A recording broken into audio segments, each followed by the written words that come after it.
Muito boa noite. Que Deus e paz do Divino Mestre Jesus continue em nosso coração, em nossas mentes, e que possa clarear o caminho e amparar nesse caminho. Dando continuidade à leitura do Evangelho segundo Marcos, hoje vamos começar o capítulo 6.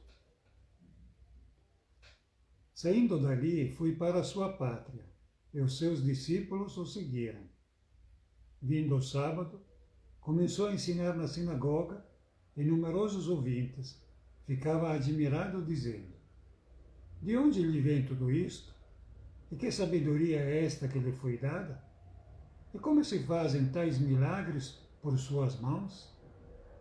Não é este o carpinteiro, o filho de Maria, irmão de Tiago, José, Judas e Simão? E as suas irmãs não estão aqui entre nós? E estavam chocados por sua causa. E Jesus lhes dizia: um profeta só é desprezado em sua pátria, em sua parentela, em sua casa. E não podia realizar ali nenhum milagre, a não ser algumas curas de enfermos, impondo-lhe as mãos, e admirou-se da incredulidade deles. Interessante esse passo, porque até Jesus está estranhando uma coisa que, na realidade, ele já sabia. E nós, justamente, vamos sempre refletindo sobre esses passos, porque, à primeira vista, parece um contrassenso, parece uma coisa que não tem cabimento. E justamente nós estamos aqui para estudar, para refletir, para conhecer, porque cada um no próprio grau de entendimento e muitas vezes não é um entendimento assim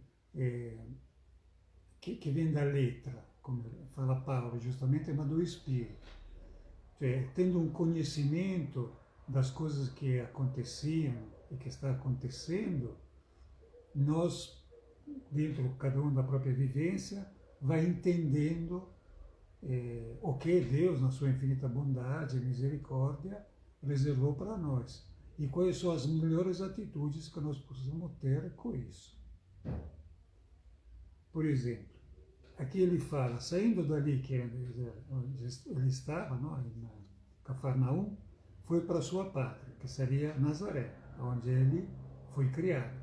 Que nós sabemos que Jesus nasceu em Belém, desculpa. Mas ele foi criado em Nazaré.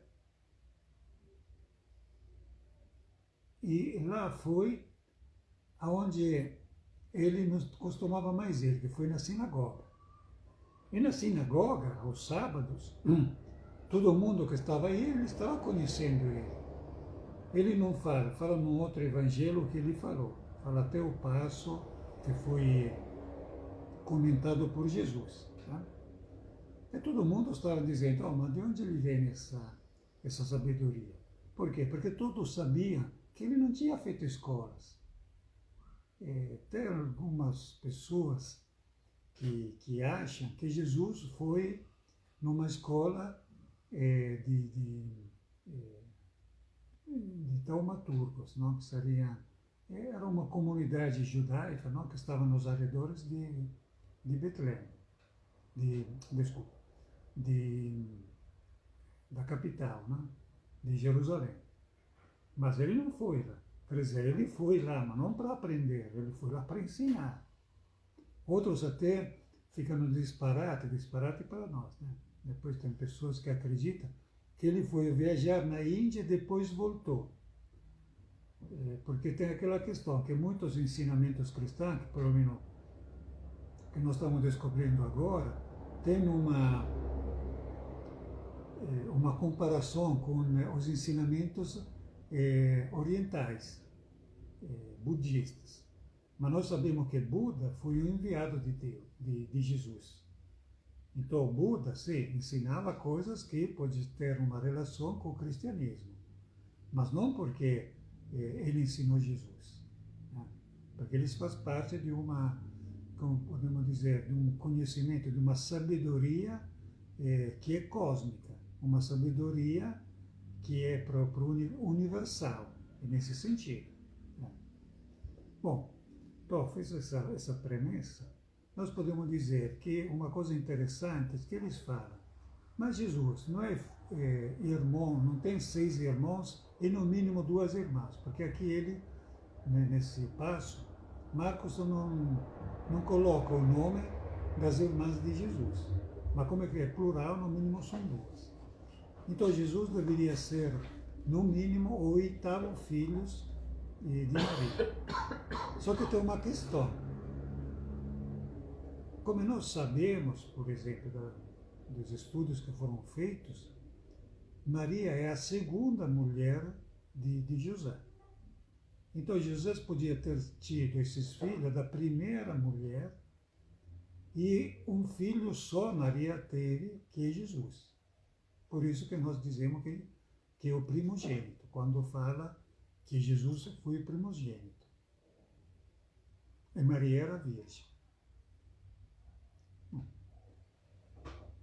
Aí o que está acontecendo? Que mesmo com toda a sabedoria que ele estava demonstrando,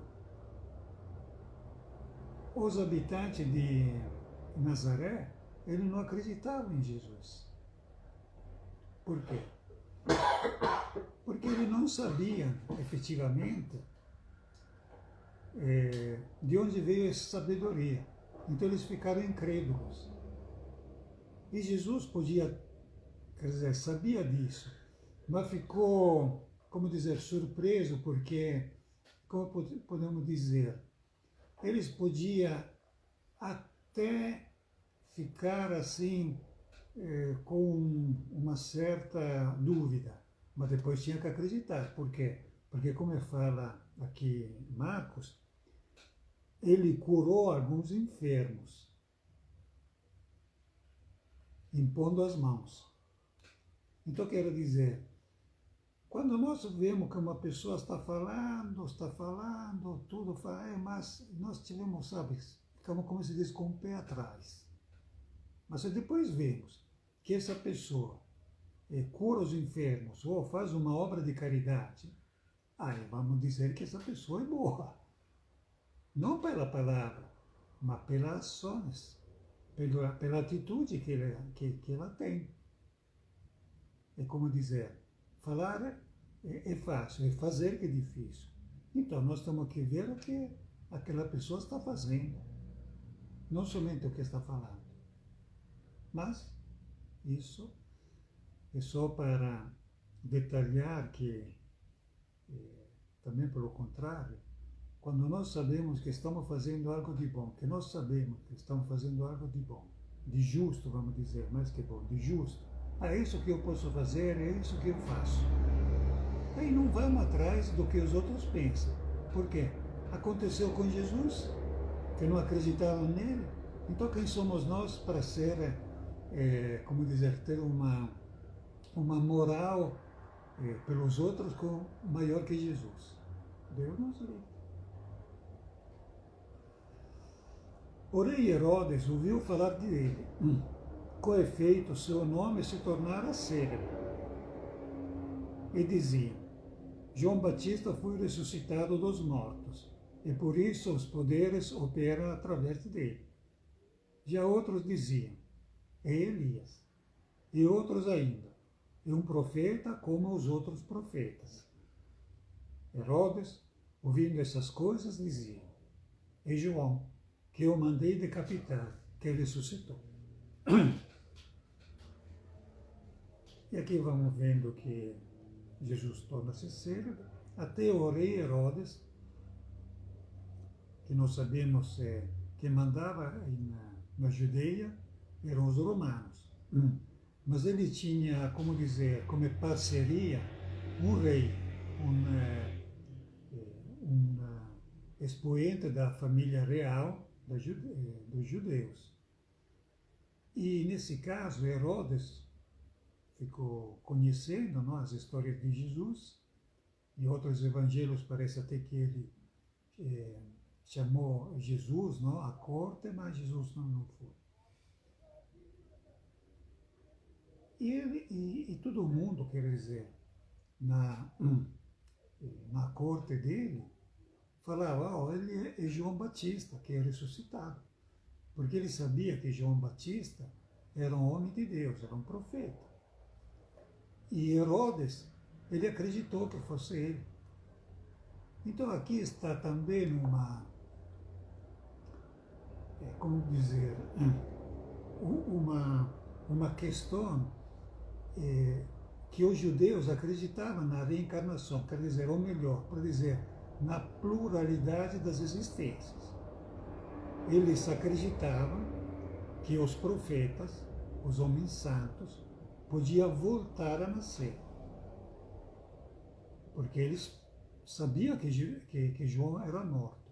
E se Jesus era vivo, eles podiam achar que João Batista voltou como Jesus. Só que ele desconhecia o processo que envolvia essa questão da pluralidade das existências. Porque Jesus não podia ser João. Por quê? Porque Jesus já estava vivo quando João estava vivo. Então, como é que os dois estavam vivos no mesmo tempo? Não podia um encarnar no corpo do outro. Porque nós sabemos, através da doutrina dos espíritos, que um espírito não pode estar em dois corpos ao mesmo tempo. Não tem como. Isso é da lei de Deus, é uma lei natural.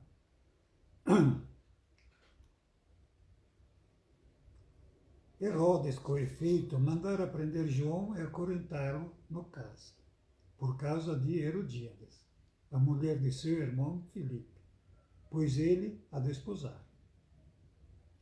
E na ocasião, João dissera a Herodes, não te é lícito possuir a mulher de teu irmão. Herodíades, então, se voltou contra ele e queria matá-lo, mas não podia.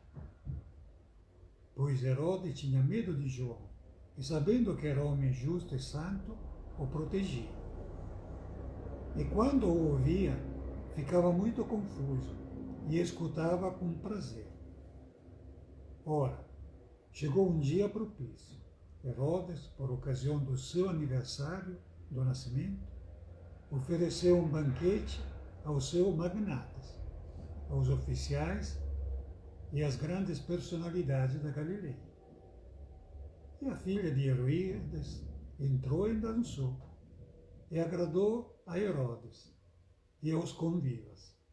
Então o rei disse à moça, pede-me o que de bem quiseres, e eu te darei. E fiz um juramento, qualquer coisa que me pedires, te darei, até a metade do meu reino. Ela saiu e perguntou à mãe, que peço? E ela respondeu, a cabeça de João Batista. Voltando logo, apressadamente, à presença do rei, fiz o pedido. Quero que, agora mesmo, me desse num prato a cabeça de João Batista. O rei ficou profundamente triste, mas por causa do juramento que fizera e dos convivas, não quis deixar de atender. E imediatamente o rei enviou um executor, com ordens de trazer a cabeça de João. E saindo, ele o decapitou na prisão, e trouxe a sua cabeça num prato. Deu à moça, e esta a entregou à sua mãe. Os discípulos de João souberam disso. Foram lá, pegaram o corpo e o colocaram num túmulo. Muito triste isso. E pela nossa reflexão, como sempre, frisamos todos os pormenores que Marcos coloca. Porque teria sido muito simples dizer, eles acreditavam que Jesus fosse João, mas João já estava morto, ele foi morto na prisão, não foi decapitado. A causa da mulher acabou, 2 linhas, simples, fácil. Entretanto, aqui tem muitos pormenores para a nossa reflexão e para o estudo. Porque, na realidade, Herodes, primeiramente, que ele, sendo rei, pensava de poder fazer e fazia e desfazia o que ele bem queria, porque estava comendo na mão praticamente dos romanos, então ninguém se atrevia a falar algo contra ele, fora João Batista. Aí João Batista falava, olha, você desposou Herodias, mas você não podia, porque ela era a mulher de Filipe, porque eram todos parentes nessa família. E o gozado, quer dizer, a parte mais que pode implicar um pouco, que não é que Herodes ficou injuriado com isso. Não, Herodes ficava escutando, João Batista está fazendo isso, ou tinha em muita consideração, porque dizia, olha, o cara é santo, justo e bom. Só que quem estava constrangido com essa situação era Herodíades, a mulher. Porque efetivamente, como nós sabemos, a mulher sendo considerada, no caso, não era exatamente, era fora da lei de Deus, vamos dizer, não? Porque não era exatamente para ser repudiada. Mas estava numa condição fora da graça de Deus. Então ela se encontrava numa situação que queria matar João. Não tinha outra escolha. Porque a única pessoa que estava publicamente falando isso era João Batista. Dos outros não tinha ninguém. Só que o marido, o rei, ficou naquele meio termo. Não matou João, mas o colocou na prisão. Quer dizer, o colocou na prisão, então ele não podia falar publicamente essa coisa. Tá? Então era um jogo assim, né, de cintura. Tá? Só que chegou um dia que ele não pôde deixar de atender ao pedido de Herodias. Por quê? Porque ele deu um grande banquete, ele convidou todo mundo, então os romanos também, provavelmente. Então ele fez uma promessa, ele prometeu uma coisa que ele nem sabia. Falou, vou te dar até metade do meu reino. Como dizer, eu sou generoso, eu dou qualquer coisa. Só que depois foi pedir uma coisa que ele não queria dar.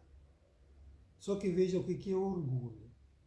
Porque aqui fala que a causa dos convivas, porque se ele tivesse feito essa promessa, assim, praticamente para a sobrinha, para a enteada, ele podia falar, não, mas eu estava brincando, ou podia falar, eu vou matar João Batista, mas vou matar daqui não sei lá quando. Se protelando. Não? Ele fez o juramento, eu fiz, e a moça falou na frente de todo mundo que queria a cabeça de João Batista já, naquele mesmo dia.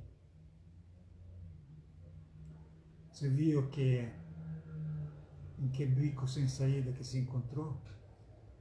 Você viu como que o orgulho vai nos levando? De prometer coisas sem, como dizer assim, era aquele cheque em branco seria. Então tem que ter muito cuidado, porque depois vamos nos arrepender. Entretanto, ele mandou fazer isso. Ele mandou a cortar a cabeça do João Batista. E veja bem, e também nesse fato de ter como num prato, quer dizer, todo esse espetáculo que deve ser feito. A troco de quê? E muitas vezes nós vemos essas coisas acontecer no dia a dia.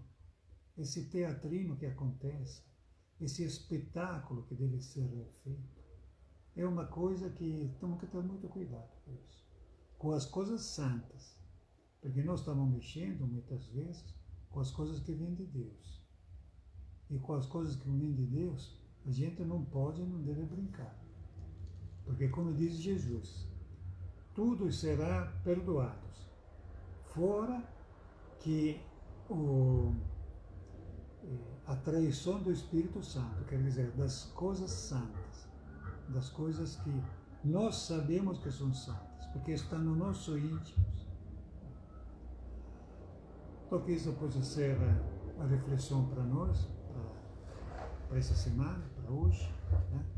E que podemos, no dia a dia, averiguar direitinho se a coisa que nós podemos fazer, não podemos fazer, se nós achamos que uma coisa é santa, como no caso do rei Herodes, né, que falava, mas essa pessoa é santa, não? Então por que você está deixando na prisão? Por que você está negando que essa coisa santa seja publicamente exposta, que possa se manifestar para todos? E no lugar da mulher que você desposou, no caso do rei, não? Vamos fazer essa situação que nós vemos que está contra a vontade de Deus. Será que não podemos resolver de alguma maneira? Sempre de uma maneira pacífica, segundo a vontade de Deus. Então que tenhamos muita paz e muita fé. Que Deus nos abençoe.